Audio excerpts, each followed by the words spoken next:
पोथी का अर्थ होता है भागवत जी का पाठ, उसे पोथी पाठ कहते हैं। पोथी पाठ अर्थात संपूर्ण भागवत जी का 18,000 श्लोकों का पाठ। भागवत जी में कितने श्लोक होते हैं? 18,000। ये 18,000 श्लोकों से क्या होता है भाई? किसी को सांप काट लेता था ना, डस लेता था पुराने जमाने में, काला नाग। दूसरे सांपों की हम बात नहीं कर रहे हैं, सांपों की भी कई प्रजाति होती हैं जिनमें काला नाग होता है ना। वह काला नाग, किसी को काला नाग डस ले तो कहते हैं लोग मर जाते हैं। सबसे खतरनाक होता है काला नाग, जिसे कोबरा भी कहते हैं। तो कोबरा किसी को डस लेता है तो लोग मर जाते हैं। लेकिन यह भी सत्य है कि कोबरा किसी को डस ले और वह सही व्यक्ति जो मंत्र को जगाते हैं उनके पास पहुंच जाए तो वह मंत्र से उस कोबरा का जहर उतार देता है।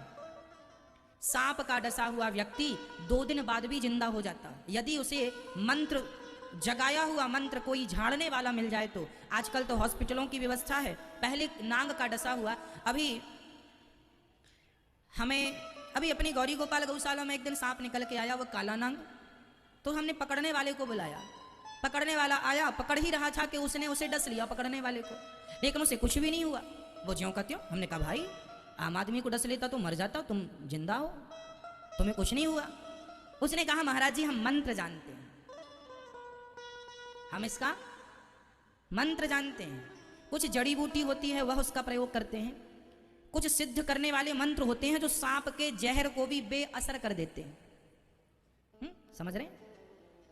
आजकल ऐसे मंत्र वाले अब कम बचे हैं कि वो मंत्र पढ़ करके सांप का जहर उतार दें, पर भारत में यह विद्या रही है और आज भी है, पर कम मात्रा में। हम छोटे थे तब हमें याद है कि एक व्यक्ति को सांप ने डस लिया था और सांप डसने के बाद उसे शमशान में दफना दिया गया था। वो बालक ही था इसलिए उसका अग्नि संस्कार नहीं हुआ था, जमीन में दफनाया गया था। वो किसी बहुत बड़े उस व्यक्ति को पता चला जो कि सांप को झाड़ता था, अच्छा व्यक्ति था, वो सिद्ध थे उसको मंत्र। उसने खुदवाया उसको, बच्चे को शमशान से खुदवाकर उसने उस बच्चे को जीवित कर दिया था। कहने का तात्पर्य यह है कि सांप का डसा हुआ व्यक्ति ठीक हो सकता है यदि उसे सही व्यक्ति मिल जाए मंत्र पढ़ने वाला, तो उस मंत्र से सांप का जहर बेअसर हो जाता था, है ना। तो जब मंत्र पढ़ने से सांप का जहर उतर जाता था, तो भागवत के 18,000 श्लोक क्या है? मंत्र ही तो है। यदि उस मंत्र से सांप का जहर उतर गया तो भागवत जी के प्रत्येक मंत्र से आपके जन्म जन्म के पापों का जहर उतर जाएगा। ये कथा का प्रभाव है, ये भागवत जी का प्रभाव है। राम नाम एक मंत्र है, उस मंत्र का प्रभाव देखिए कि राम लिखा पत्थर पर और पानी पर डाला तो पत्थर पानी पर तैरने लग गए। किसका प्रभाव था? मंत्र का। राम नाम, राम क्या? राम नाम क्या है? राम नाम एक मंत्र है। राम नाम क्या है? एक मंत्र है।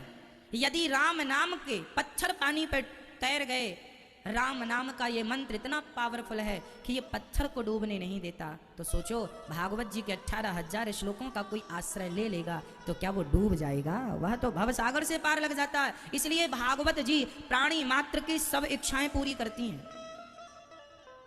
भागवत जी सारी इच्छाएं पूरी करती हैं।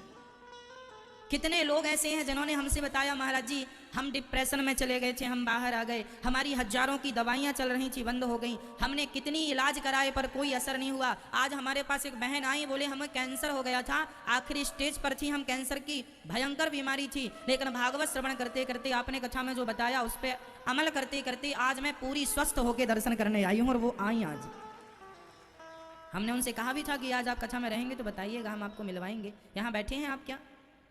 अच्छा आप हैं, आप हैं। आपने आज बताया हमसे कि कैंसर का हमें भयंकर आखिरी स्टेज चल रहा था, पूरा कैंसर से जूझ रही थी ये, पर जब से भागवत जी का आश्रय लिया, मुझे नहीं पता कि भागवत जी कोई हॉस्पिटल तो है नहीं, कोई दवाई तो यहाँ होती नहीं है, पर मैं कह सकता हूँ कि दवाई से, हॉस्पिटल से बड़ी ईश्वर की कृपा होती है और वह भागवत जी की कृपा है। बड़े बड़े असाध्य रोग भी भागवत जी से ठीक हो जाते हैं। हम ये नहीं कहना चाहते कि आप इलाज ना कराओ, आप इलाज कराओ हर बीमारी का, लेकिन हम कहते हैं कि जहां दवा असर काम, जहां दवा है वहां से दुआ का असर स्टार्ट होता है। तो भगवान तो सब कर सकते हैं ना, तो ये भगवान है भाई, इसलिए भागवत की शरण में जाना अर्थात भगवान की शरण में जाने जैसा है। इसलिए जो भागवत जी की पोथी पाठ करा रहे हैं, निश्चित मुझे विश्वास है कि भागवत जी आपकी समस्त इच्छाएं पूरी करेंगी। जब ये 18,000 श्लोक आपके संकल्प से पढ़े जाएंगे तो आपकी सारी इच्छाएं पूरी होंगी। अभी 14 तारीख से